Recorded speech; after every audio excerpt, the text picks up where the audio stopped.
డాష్‌ల మజాకా అంటారు మా ఏరియాల. మజాకా సినిమా చూసిన తర్వాత ఆ డాష్ గూడా ఫీల్ అయితది. మజాకా పక్కన నన్నెందుకు పెట్టిర్రా అని.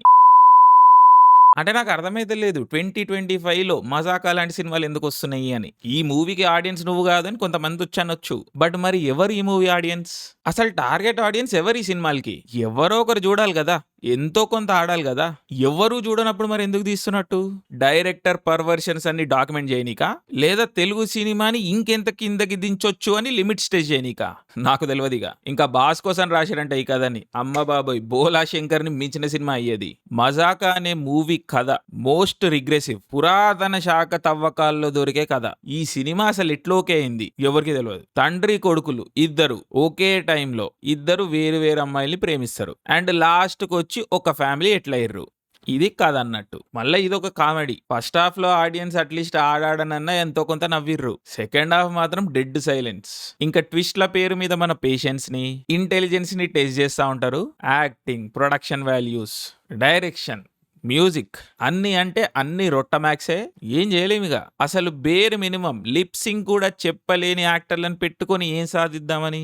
I don't know. Sad. And 'Mazaka' సినిమాకి డెసిగ్నేటెడ్ రైటర్ ఉన్నారు. ప్రసన్న కుమార్ బెజవాడ. రైటర్లు ఉండాలి, కావాలి మనకి. కానీ ఈయన ఒకటే కథని అటు దిప్పి, ఇటు దిప్పి 2, 3 సినిమాలు తీసిర్రు. ఇట్లా మళ్ళా 2 సార్లు చేసిర్రు. అండ్ మళ్ళా ఇవి కూడా రొటీన్ టెంప్లేట్లే. రీమేక్ సినిమాలకి స్క్రీన్ ప్లేలని వేసుకుంటారు. ఇప్పుడు లేటెస్ట్ గా 'మజాకా' అని మనతో మజాకులు చేస్తున్నారు. అసలు 'మజాకా' కన్నా రొటీన్ రొట్టె టెంప్లేటే ఉండదు. మరి దీంట్లో ఈయనేం రాసినట్టు?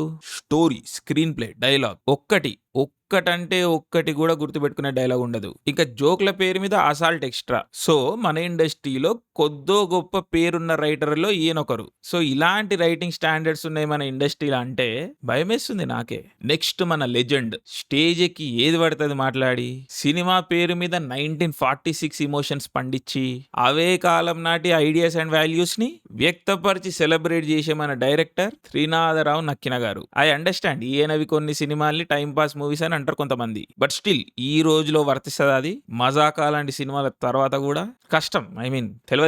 ఇంకా సందీప్ కిషన్ గారు ఎనిగ్మా నాకు. చూడడానికి బాగుంటారు, డీసెంట్ యాక్టర్. బయట కూడా ఆనెస్ట్ గా క్లారిటీతో మాట్లాడతారు. మళ్ళీ తెలుగులో వచ్చి ఇలాంటి సినిమాలు చేస్తారు. ఆయన నాన్ తెలుగు సబ్జెక్టులు చూడండి ఒకసారి. 'Shor in the City', 'Maanagaram', 'Captain Miller', 'Raayan', 'Family Man' అంటే కానీ తెలుగు సబ్జెక్టులు చూడండి. 'A1 ఎక్స్‌ప్రెస్', 'గల్లీ రౌడీ', 'బీరువా', 'మజాకా', గివా అంటే సోలో హీరో కావాలని ఈ అటెంప్ట్‌లా?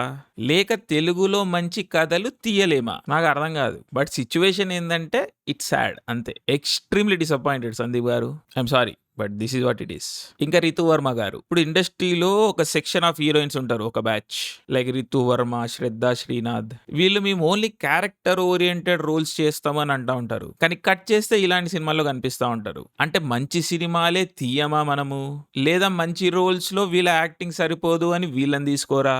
ఈ విషయం నాకు తెలియదు. బట్ బాటమ్ లైన్ ఏంటంటే sad state overall. And Ritu Varma I don't know 'మజాకా'లో ఆవిడ కాంట్రిబ్యూషన్ ఏంటి అని. But it's a bad role. And ఈ వీడియోని ఇంతకన్నా లాగడం వేస్ట్. సో యా, 'మజాకా' కాదు, నాతోనైంది మజాకు ఈ మూవీని మిడ్ నైట్ షో చూసినందుకు. So yes, sad.